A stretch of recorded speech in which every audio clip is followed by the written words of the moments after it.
होता है, हर चीज में प्रामाणिकता की खोज करता रहता है। अब प्रमाण चाहिए महाराज, तो भगवान प्रमाण देने के लिए क्या करते हैं, बोले निर्गुण निराकार है, सगुण रूप लेकर के आ जाते हैं। साधारण शब्दों में यदि समझा दे, उदाहरण दे करके आपको, तो जल है, जल को आप छू नहीं सकते, जल को आप पकड़ नहीं सकते, जल को आप स्पर्श नहीं कर सकते, उसको महसूस नहीं कर सकते।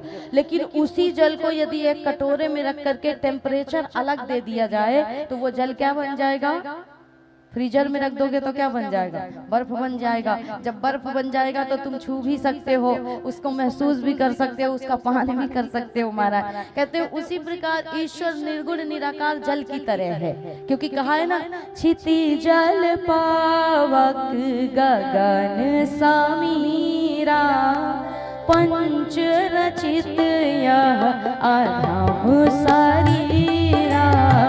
क्षिति जल पावक गगन समीरा, पंच रचित यह अधम शरीरा।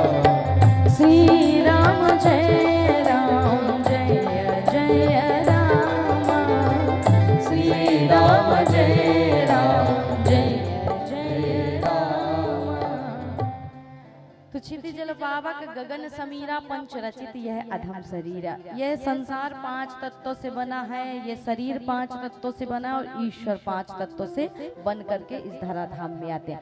अब भगवान निर्गुण निराकार जल की तरह है, भगवान को छुआ कैसे जाए, भगवान के साथ खेला कैसे जाए, भगवान को गोद में कैसे उठाया जाए, भगवान को अपने साथ महाराज उनको महसूस कैसे किया जाए, अपने साथ रखा कैसे जाए। तो भगवान ने क्या किया, बोले अपने आप को एक अलग टेम्परेचर दे दिया। और भगवान ने क्या कर लिया, बोले अवतार ले लिया, अपना साधारणीकरण कर लिया। इसलिए भगवान का ना जन्म होता है ना भगवान की मृत्यु होती है। सीधे तौर पर कहे तो महाराज जिस प्रकार सीढ़ी होती है ना, सीढ़ी चढ़ने के लिए भी है, सीढ़ी उतरने के लिए भी है। तो साधक जब नाम जब की सीढ़ी से ऊपर नहीं चढ़ पाता, तो भगवान उसकी साधना को पूर्ण करने के लिए, उसकी भक्ति की इच्छा को पूर्ण करने के लिए वही नाम रूप का आश्रय लेकर के उसी सीढ़ी से नीचे उतर करके धराधाम में आते हैं। उसी को अवतार धारण करना कहा जाता है।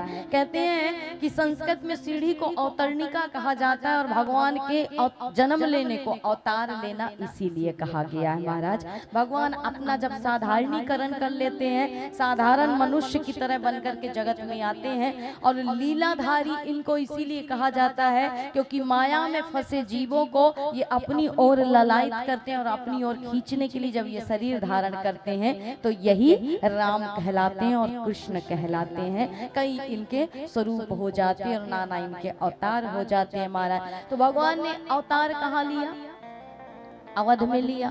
अवध अर्थात जिसका वध ना हो। कहते हैं कि महाराज दशरथ की यहाँ भगवान का अवतार हुआ था।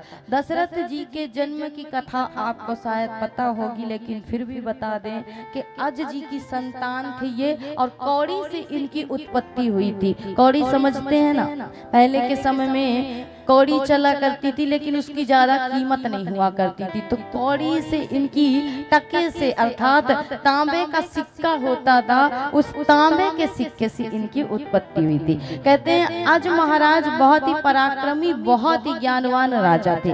राजा जो अज थे, आज एक दिन शिव की उपासना कर रहे थे, रावण उनसे लड़ने के लिए आया था। रावण तब भी था, रावण राम से बहुत बड़ा है महाराज। कहते हैं अज से लड़ने के लिए रावण लंका से आया था अयोध्या में, अवध में। उस समय आज महाराज शिव जी की आराधना कर रहे थे। शिव को जल चढ़ाना था, लेकिन उस जल को उन्होंने अभिमंत्रित करके क्या किया, बोले शिव को अर्पण करते तो शिव का जलाभिषेक होता, लेकिन उस जल को उन्होंने पीछे फेंक दिया। अब रावण चूंकि लड़ने आया था तो दूर से देख रहा था कि इस समय महाराज क्या कर रहे हैं। जब जैसे उसने लीला देखी कि महाराज तो कुछ अलग ही विचित्र लीला कर रहे हैं, बोले जल को चढ़ाना चाहिए शिव पर तो उसको पीछे फेंक दिया, ऐसा क्यों? बोले आकर के पूछा राजन ये जल पीछे क्यों फेंक दिया, इसको तो शिव पर चढ़ाना चाहिए ना।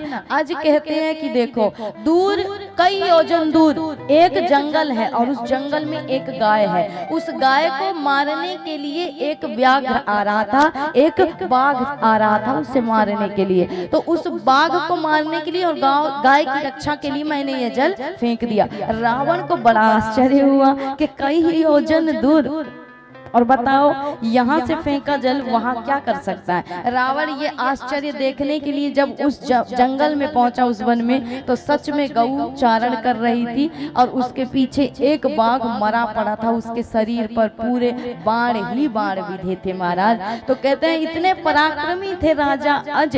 इन्हीं अज को एक बार एक सरोवर में एक कमल का पुष्प मिला। ये उसे पाने के लिए उसके पीछे पीछे दौड़े। ये जितना आगे बढ़ते वो पुष्प उतना ही पीछे हट जाता, ये जितना उसे लेने के लिए जाते वो उतना ही खिसक जाता। अब ये आश्चर्य इनको समझ में नहीं आया। उसी समय आकाशवाणी हुई कि राजन ये पुष्प तुम्हें नहीं मिल सकता क्योंकि तुम निसंतान हो और तुम्हें जब तक संतान नहीं होगी प्राप्ति तब तक तुम्हें ये पुष्प की प्राप्ति नहीं हो सकती। उस दिन से राजा अज बहुत ही दुखी रहने लगे। अब शिव के उपासक थे तो भोले बाबा की यदि कोई उपासना करता है भोले बाबा उसको दुखी थोड़े रहने देते हैं। भोले बाबा ने बुलाया किसको? बोले महाराज अपने पार्षदों को। और भोले बाबा ने कहा कि जाइए जा करके किसी भी ब्राह्मण के द्वारा राजा अज की यहाँ संतान की उत्पत्ति कराइए, अर्थात कैलाश से किसी गढ़ को लेकर के जाइए और अयोध्या में कोई ब्राह्मण का या किसी भी क्षेत्र में ब्राह्मण का रूप दीजिए और उसके द्वारा इनकी यहाँ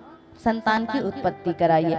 अब इन्हीं शिव के द्वारा भेजे गए ब्राह्मण ब्राह्मणी आज के दरबार पर पहुंचे और राजा से कुछ मांग की, इच्छा की कि हमारी इच्छा पूर्ति करिए। राजा ने कहा आपको जो चाहिए, धन चाहिए, हीरे मोती सोने चांदी वो ले लीजिए। बोले राजन हमें इस राज्य का कुछ भी नहीं चाहिए क्योंकि राज के खजाने में जो वस्तु है वो तो प्रजा के कल्याण के लिए है, तो वो हमें नहीं चाहिए। आपका जो अपना हो वो हमें दीजिए। अब एक ब्राह्मण का अनादर हो जाए, अपमान हो जाए या वो हमारे घर से खाली हाथ चला जाए, राजा को ये स्वीकार नहीं था। आज ने क्या किया?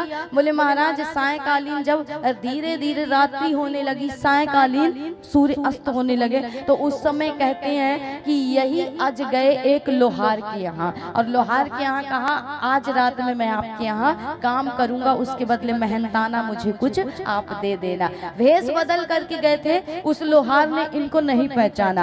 पूरी रात लोहा पीटने के बाद इनको क्या मिला? बोले एक ढेला मिला, वही एक तांबे का सिक्का मिला। उसी सिक्के को ले जा करके इन्होंने ब्राह्मणी को दे दिया और कहा ब्राह्मण उसी अपनी मेहनत की कमाई से संतानवान हुए थे।